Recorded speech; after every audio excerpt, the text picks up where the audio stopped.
Assalamu alaykum, everyone. This is the All Facts podcast here. I'm your host, Haris Vikar, and today we have another episode on the ethical hustle. This is a series where I call Muslim professionals in different fields, and we love to talk about their profession and how faith is integrated in their work. And today I have my friend here, Omar Ali. Omar Ali, care to introduce yourself? Yeah, walaikum assalam. Bismillah ar-Rahim. My name's Umar. I'm a PhD student at the University of Waterloo. I study medical imaging. I'm really interested in using lasers and different optical methods for imaging cancerous tissue specifically, like trying to figure out the biomolecules and stuff there. I did my training at UBC in Vancouver, also in biomedical engineering, so I'm really interested in all things medicine and software. That's very cool because I was for a long time I kind of wanted someone in the health tech field to come on this podcast, and then when I met you I said, okay, this is the perfect guy right there. This is the perfect guy right here. And you're a PhD student too, so okay, he's probably working on some innovations that are building towards the future of health tech. So at first, tell us about your journey and what got you interested into med tech, and then what got you interested into honestly first starting off as biomedical engineering, then you shifted over to, or first you started as software, I believe, right? Yeah, kind of.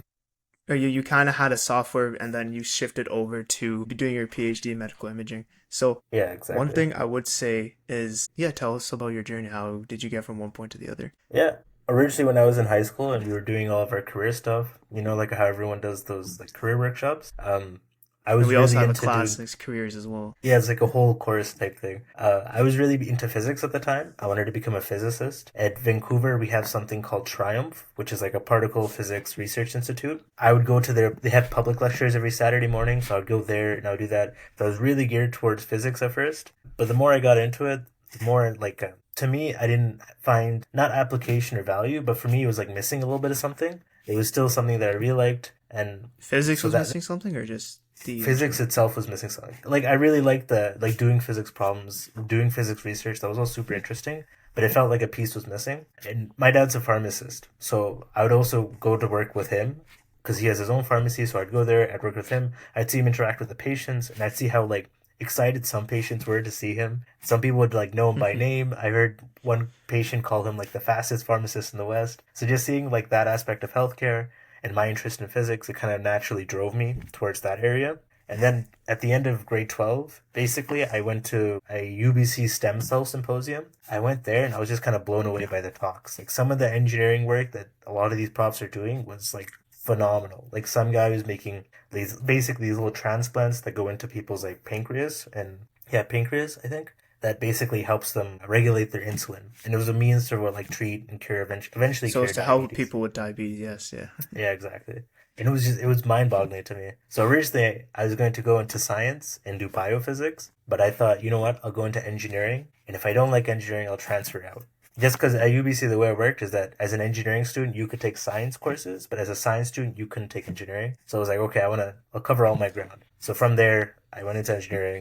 The rest was just history, I guess. So it seemed that Vancouver, or really where you were from, let's say, had a lot of resources to really put you through your situation. So you thought, okay, first there's this physics. I like that there's this physics opportunity out here. Let's see what it is. Okay, you just went with an open mind, and then you also kind of with your dad's background in pharmacy, you saw the difference in how not necessarily like pharmaceutical, but in the sense where these things kind of cure the people, or these things cure the people, and these things help the people. So Yeah, you exactly. brought you probably brought your passion to like, okay, your dad helped people a lot. You wanted to do something similar to that, and then you said, okay, what can I do with physics and bring that across? So what really inspired you to do your PhD now that you started off as the engineering side and then you end up taking more science course and thinking, okay, what more can I do? Yeah. So the PhD was actually, for a lot of people, it's a pretty difficult decision because it's a really big commitment. Hmm. For me, it was, I want to say, mostly easy. I knew I wanted to do research probably since high school.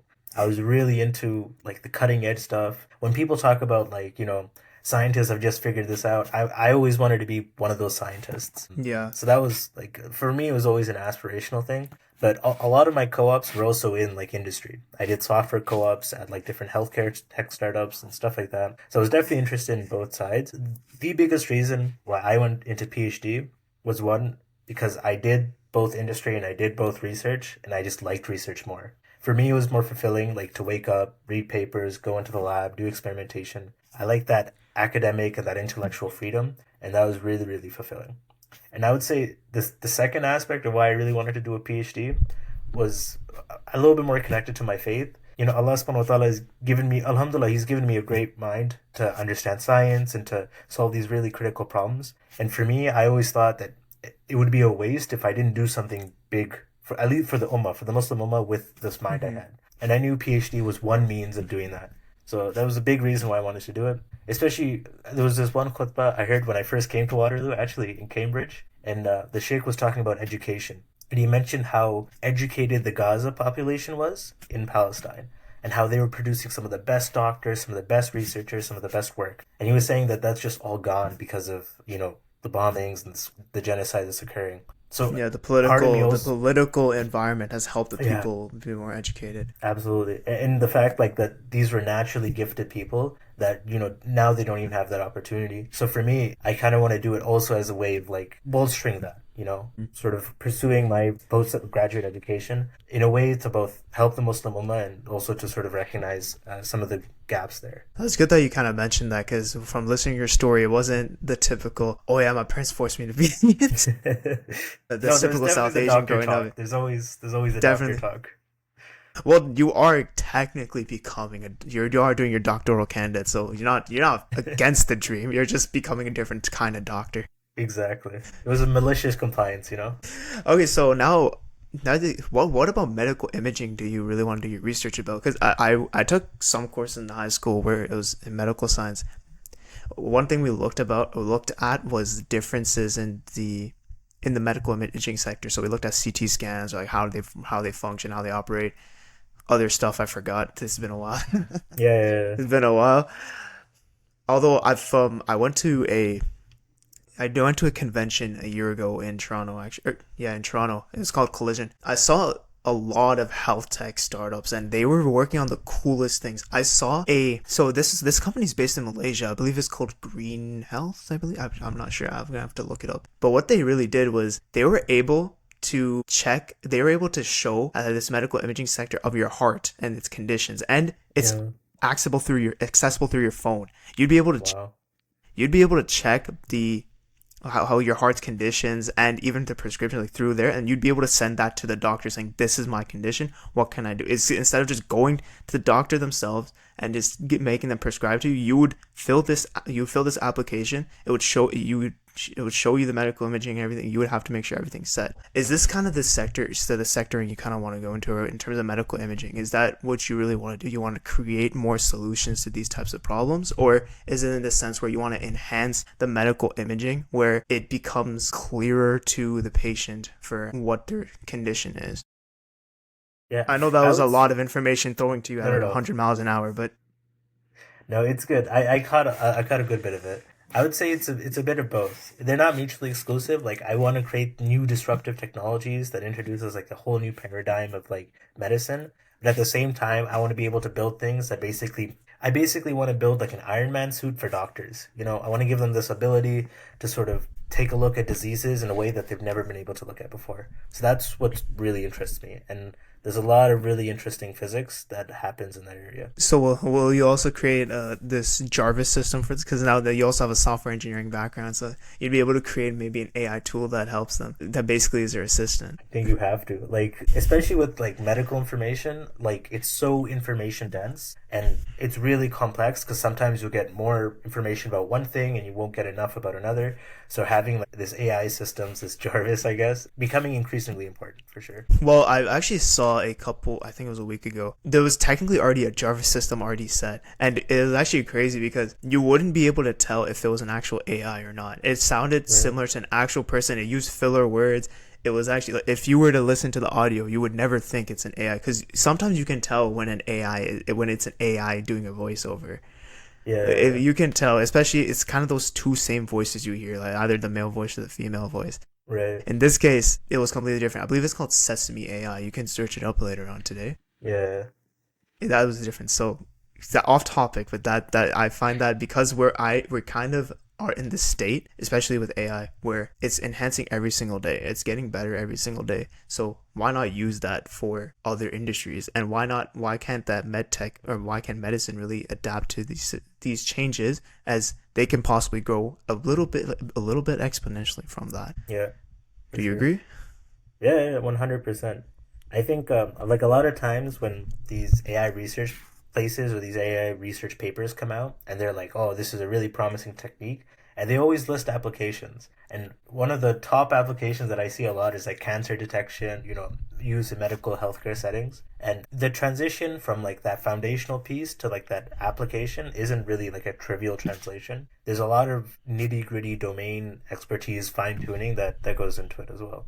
But yeah, it's growing at like a rapid pace, and I think it'll become really, really interesting to see. So, what a part of medical imaging? I did kind of ask you a little bit on the service level, but is there a certain field or a certain type of, let's say, disease or medical related issue that you really hope with medical imaging this can stop, or this can be 100% cured, just as you said when you went to that, I forgot, what was it, that high school thing where The symposium, yeah, the symposium where you kind of saw the person dealing with the insulin tracker and make sure to help cure diabetes. What is something from what you hope to learn from your medical imaging PhD, and maybe completing your thesis and going back to your software engineering background? What's one thing you really hope to say, okay, I want to work on this. This is gonna be the cure for this, and I'm glad I was a part of the contribution. yeah. So the cure stuff is a bit tricky because I don't necessarily work in treatment in like the treatment area, but I work in like intervention, like just prior to that, like Mm-hmm. prevention, cancer control type Yes. stuff. My main research interest is trying to find specific biomolecules using optics. So what that means is that I try to use light and lasers specifically to see if I can leverage like optical characteristics of like there might be like a certain cancer molecule that only presents itself in cancer tissue, but it doesn't present itself in other tissue. So I want to be able to use lasers to basically shine that. And once it's shined, you can show that to doctors, and doctors will look at that and they'll prescribe whatever treatment or intervention option they have after that. So that's kind of where I'm going towards. It's in the direction of like giving them an Iron Man suit and letting like I Yeah. want to enhance the medical ability for physicians. I think that's the best route.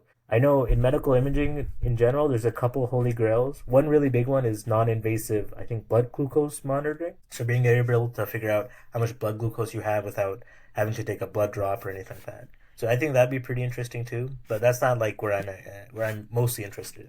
Interesting. So I actually, this was a long time ago. I'm gonna bring back to high school experience. So I attended this hackathon, which was a while. Wait, was it? Yes, it was that. I attended a hackathon where we were looking for a solution for a certain disease, or at least helping prevent it. Introspection. What we did was, do you hear that? A little bit, yeah. That's fine though.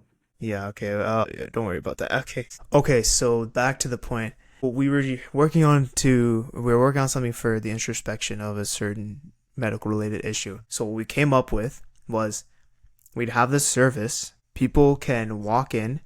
They would be able to have a body scan, or basically a body scan. The body scan would detect their bones health, and from the bones health, they'd be able to tell if they were to be able to, or if they were at a high risk of osteoporosis. And because Yeah. what we noticed was that osteoporosis, or at least like getting to that stage, you when you realize you have it, it's kind of too late to really recover from it. Because I Yeah. believe I saw this stat where it said a lot of people that get it, they get it in their 40s, but they realize it when they're in their 50s and 60s, and then by that time it's too late to it's too late to get it cured, too late to get it treated. So we made this so that anyone who's probably around the age feeling that they possibly could have it, they can get into this service, have their medical, not using medical imaging, it was utilizing AI to make sure, like, okay, Yeah. Yeah. if this bone has if this bone has at risk, this bone is at risk, you due to the body scan and body image, you'd be able to check. So if I were to ask you, actually, how far do you think, if this sounds very futuristic, or you think we can do this now, how far do you think we can possibly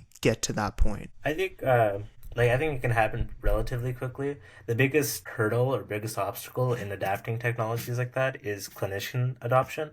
You have to make it a really valuable thing for doctors to pick up, especially if there's like a learning curve, or especially if you're handing off responsibility. Like if the AI is making diagnostic decisions, that's a really tough thing for a doctor to be like, okay, I'm comfortable with this. Especially because at the end of the day, doctors are responsible for the decisions of the patients that they make. So delegating that to an AI is a bit of a hard ask. But I think it's within reason. A lot of people, like a lot, AI has been showing to be a lot more powerful and a lot more useful in very different many ways, especially in like the preventative stuff. Like if all you have to do is take a CT scan of like some bone and then see if the eye scans for it as like a health check type thing, that could be a really valuable preventative measure. That's kind of great to hear that we're at least in a good trajectory or good direction for newer and improved innovations to solve medical related issues. So let's kind of take a real 180 here and let's go purely on the faith aspect of things. So, but you in the beginning you said that you believe that it's your responsibility. You had the opportunity to really work on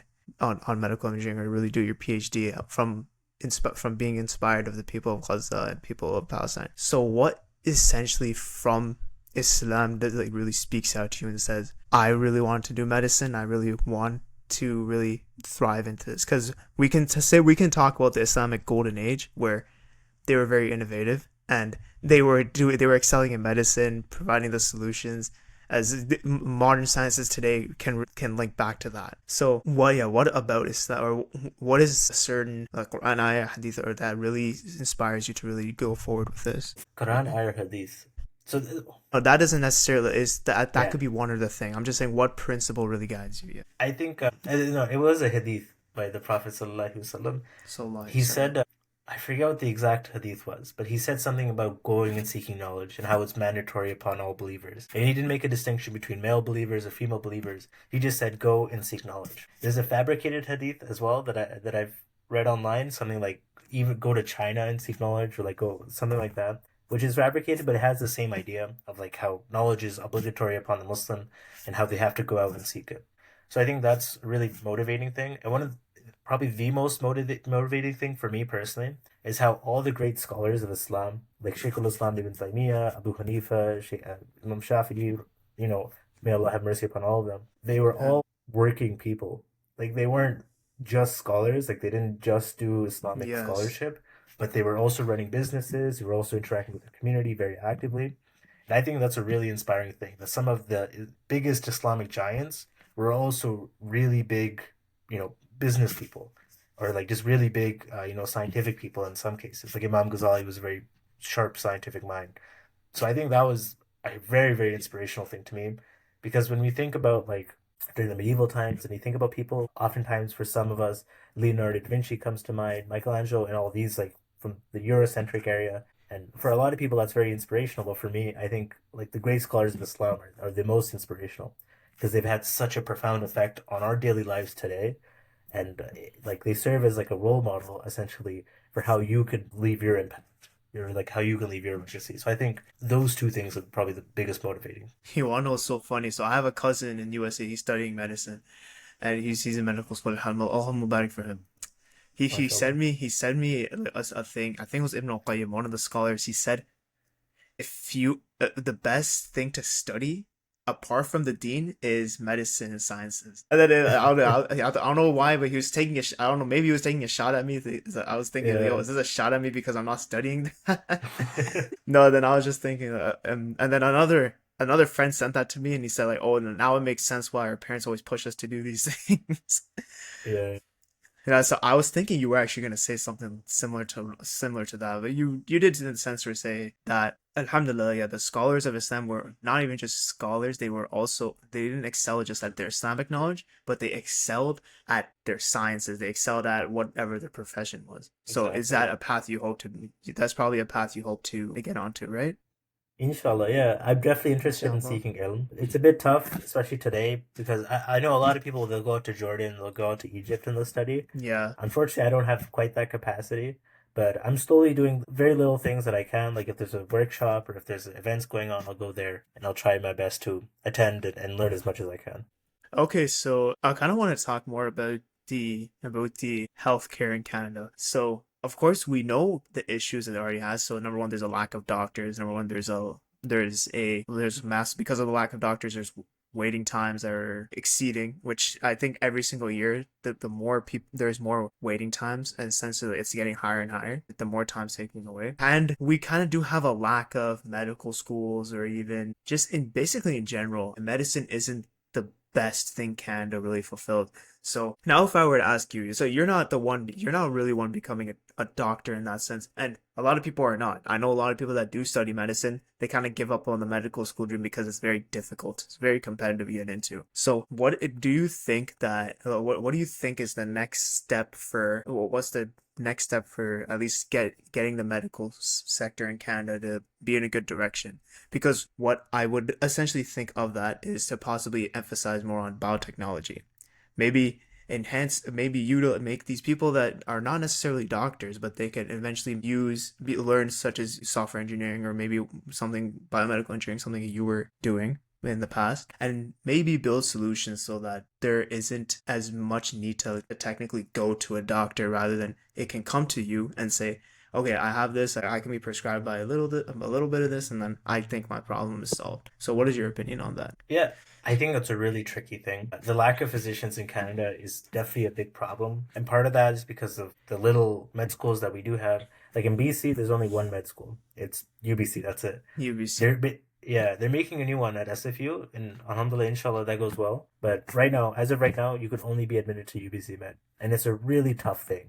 Like admission requirements are pretty high. They look at it's rigged for GPA basically. Like if you have a high GPA, you're more likely to get in, things like that. I think the gold standard is always to go to a doctor, to always see a physician physically. I think we should always encourage people, especially in fields that aren't directly in medicine, like mechanical engineering, electrical, software, CS, whatever it is, to, try to come up with innovations, to try to think creatively about how we can solve some of these issues. So I think it's like a hand-in-hand thing. We should encourage people to come up with really innovative solutions, and we should also try to sort of carefully balance between producing good doctors and also allowing a lot more people to become doctors. I think it's tricky. It's a very tricky thing, but do you think we're in the right direction at least? I think, Or is that too much out of your capacity to know? I don't know too much to say, like to make a definitive claim. I think we'll find out very soon whether or not we're on the right track, just because of how things work. But hopefully, inshallah, it goes well. Yeah, in Waterloo, and we have like a tech park or whatever, and apparently they're building a hospital there. So I'm excited towards that. It's gonna take a while though, but yeah, it'll be well after I graduate, to be honest. But yeah, I think it'll be cool to see. Okay, this is the profound best question, and probably the most important question I'm gonna ask you. Okay. Okay. Ontario or BC? Oh man. Oh, shoot, I think I need to go now. Oh no. I'm really. I mean, I can't really say it makes sense why you say BC because you grew up there. So yeah, I'm just gonna say, fine. What are pros and cons in both? Sure. I'm a West Coast kid at heart. I'm like a Vancouver rider. I don't even watch hockey, and I'm a Canucks fan. That's how much Vancouver has gone. Yeah. You guys like to talk about like that 2011 year. Okay, so yeah, we get a little rowdy. I won't lie, but we don't think about that too much. No, I would say Vancouver is a very beautiful city. You have you're right on the coast. You have a mountain range. It's all very nice and very beautiful. But I think one thing that Ontario has going for it is that it's an economic powerhouse. Like you have Toronto, you have Waterloo, Google headquarters are here. You have so much, promising things that are coming here that I think by far, there's a lot of stuff that you don't get in Vancouver that you get here. And that's one of the big reasons why I wanted to come here, was just because all the cool stuff is happening here. Vancouver has that. It's growing, but it's still, I would say, in its infancy stage. It's very much maturing. But here in Ontario, especially in Toronto and Waterloo and the GTA area in general, it's mature and it's doing things. What about in terms of? Yeah. I'm sorry. One last thing. I will say the sushi in Vancouver is so much better than Ontario. Every time I go back to Vancouver, I have to eat more sushi. Just because but we also do have 10 times more halal options here, so I don't know what you're saying. No, it's that 100%. Every plaza, not even every plaza. If you go to a random plaza, most likely it's all of it to be halal rather than all of it to be not halal. 100%. That's I will say I'm very jealous of that. What about in terms of the Muslim community? Oh man, the Muslim community here is phenomenal. It's in terms blessing. Of what? In Ontario, here in Waterloo. Oh, Ontario, yeah. In Vancouver, I think it's a lot better now, currently. But when I was growing up, when I was in high school, there was only one other Muslim kid. So it's just me and him, and then it would be a struggle. I remember in a university, I would go to restaurants with my friends, and wallahi, the only thing I could eat was rice and tofu. Everyone else would have like these big bowls of like beef noodle soup or whatever, and I would just be in my corner eating these like side dishes. So subhanallah, the Muslim community here is so good, and it's a blessing. And I think a lot of people don't recognize how much of a blessing it is. Because In like if you Ontario, haven't, yeah, I would probably say so, yeah. yeah, if you haven't grown up without a Muslim community, like you don't understand how much value that adds. There's one of my teachers back in BC. He was talking about taskil nafs, so like the purification of your heart, and he was saying one of the cures is sohbah. It's companionship, the people that you surround yourself with. And there's a hadith as well, like you're on the religion of your friends, and Yeah. so it's so important to have a very strong Muslim community. Subhanallah, I was very lucky to have my family with me, and they were the people that were keeping me going in the Islamic direction. But it's so easy to fall out of it, especially in like the West here. So the Muslim community here, by far, it's so good. Alhamdulillah. So the cons of Ontario is just it's not his home, but in terms of Muslim community and economic empowerment, it's possibly the best place in comparing to Vancouver. Exactly, yeah. I would say so. I will say when I first immigrated here to Canada, my parents, we were like I say I immigrated. When my dad came here our whole family. Hey, he might have immigrated because of you, so yes, say No, hi. well, yeah. No, but like I was like a little child, so to say Yeah. I immigrated is kind of crazy. But no, when we first arrived, we were in Pickering, and I remember staying in Pickering and seeing the strong Muslim community there. I think that was really good. I had a good base from that. Okay, yeah, they do. Pickering does have a nice community there in terms of like, Yeah, Mashallah Usman. yeah. That was the Yeah, one. was that there It's a lot back then bigger. when you? Yeah, that was Oh my masjid. wow. That's where I went to school. That's where like I learned how to read Quran, how to pray Salah. Oh That's where I wait. Oh, was. so you were living in Ontario before BC. I was in Ontario before BC. Yeah. Oh, okay. I didn't know. I thought you were born and raised in BC or something. No. I was born in Pakistan, and then we first came to Edmonton, and then we came to Ontario, and then we went to BC. Oh, so you first went to Alberta. Yeah, Yeah, I gotta ask a person from Alberta because I've heard mixed things. I went there back yeah. such a long time ago. I've never been to BC, believe it or not. Really? You I gotta want to come, go. bro. I want to go just for sightseeing. Yeah, that's it. I know a lot of people that went. A lot of my family has went. I just Yeah. haven't went personally. Are you a big hiking person? Of course.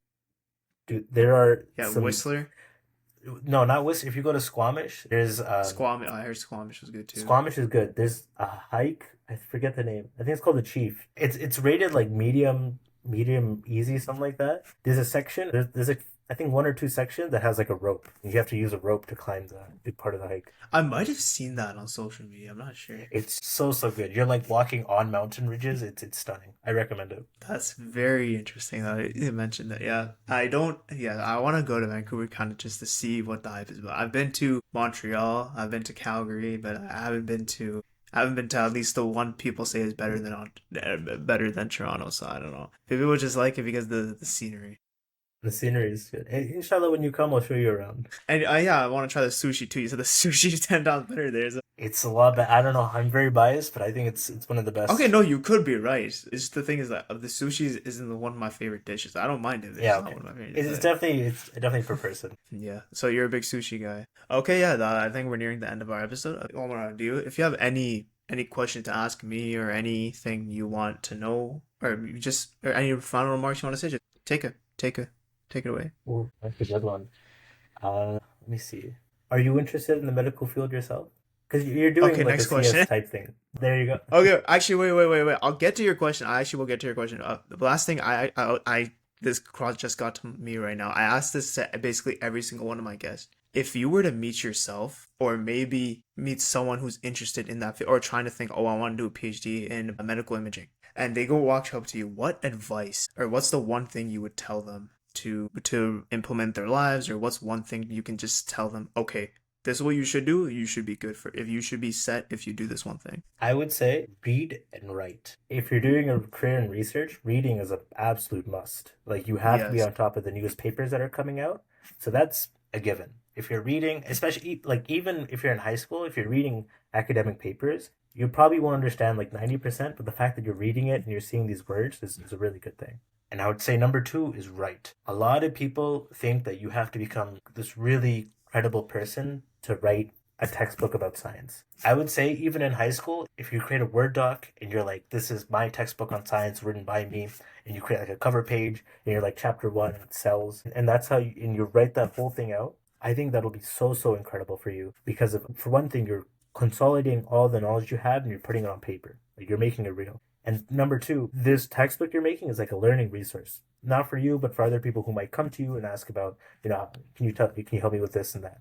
So I think writing, even if it's about the most random things, if you have this opinion about this random anime episode, you want to, write an essay about it, I would say do it. So writing is such a huge, huge thing. I think like Imam Ghazali and like Imam Tahawi, like they would write voluminous books and they would publish more books in their lifetime than anyone could in like several lifetimes. So I think writing really is really important. That's kind of good. You brought a Islamic twist to it, saying many of the scholars did this. Let's try to implement it in our lives. Okay, now to your question: am I interested in the medical field? In terms of, do you talk about me pursuing a higher education for it, or are you just saying, am I interested in working in it? In any which way, I would say, yeah, I would say, way. are you interested in pursuing like a career in research in medicine? Or like even going into MD or something. So interesting enough, if I were to do a career in research, I would want to do it more on the sustainability side. The school I go to, Okay. they're one of the best in terms of sustainability. You know who CSR is, right? In terms of CSR, corporate social responsibility, ESG, it's possibly the best for that, or one of the best for that, my school. And I actually did work as a research assistant under one of my professors. We uploaded a couple publications. I helped him with a couple publications on that. So if I were to say something, it would be more on just the sustainability aspect of it. That could tie into the medical field in the sense where I could say this helps the environment, and then this helps this certain plant that medicine would use for it to cure this. But that's very, very indirect. Directly, I would say sure if it helps me in the sense where that technically is right there. So if I do something in sustainability and I help something that indirectly, then that's kind of good enough for me in terms of the medical field. In terms of pursuing higher education of it, yeah, no, I ain't doing that. Yeah, that's fair. Well, research isn't for everyone. You kind of have to have a passion for it. I mean, I don't, again, to your point of reading and writing, I love reading. I love also writing too. I write any chance I could possibly get. So I'll say, okay, I want to write this article on this. Okay, fine. I'll just do it based off of that. Even if I have a rough draft, like I'll be fine without publishing it. Yeah. But yeah, research itself is a very interesting field. And right now I am working in my school in their philanthropy aspect, in their alumni affairs. So Nice. I'm kind of seeing two different worlds on. First, I was doing research, and then now I'm doing something in philanthropy. Could I tie the two together? Let's see. Interesting. No, that's really good. What else? I think that was it. I was mostly interested in the research medicine stuff. Did I mention any of that when I was talking to you? No. I was just curious if that was like at some like back of your heart or something. I would say growing up, I kind of was interested in medicine, but then I found other things interesting. No, I mean that's good. I think sustainability, like when I was in high school, I was a part of the sustainability club. I really enjoyed it too, and I think it's a very, very important thing to look at. Especially when you look into the corporate world. Yeah. There's a lot of the unsustainable practices there. Bro, it's And sad, even in some you can even say in some some medicine or hospital, no, there's some there's a lot of unsustainable waste in practices. medicine. Yeah, Really, there's a that's lot of waste interesting. in medicine. I would assume that because it's medicine and it's expensive, you want to hold dearly to it.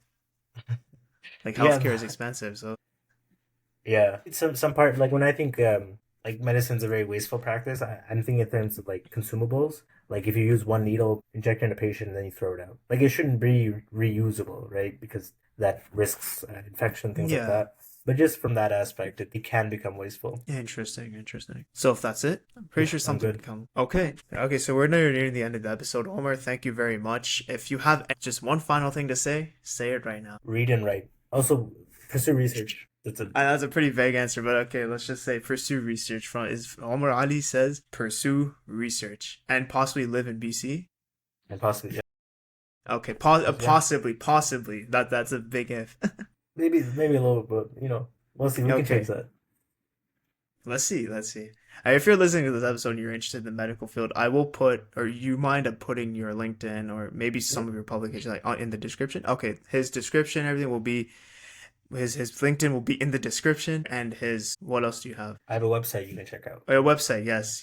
His website and LinkedIn will be in the description, and you can check out the cool works he eventually will put out in the future because he's working currently on his thesis and his PhD. He's probably going to do such amazing things in the future. Omar, thank you so much for being on the podcast, and I really appreciate you taking your time and effort to really give us your input on how your life's work, and how it really connected to your Islamic faith. Yeah, may Allah reward you for all the stuff you're doing here. I think it's amazing. I hope it goes well. All right, thank you. Okay, if any of you want me to talk to a certain person other than medical imaging or anything in the medicine field, whether that's dentistry, rheumatology, neuroscience, anything, just say it in the comments below. Oh, and I will send a voice message link for you to go to. And that's all. This is the All Facts Podcast. I'm Harsakar, and we're out.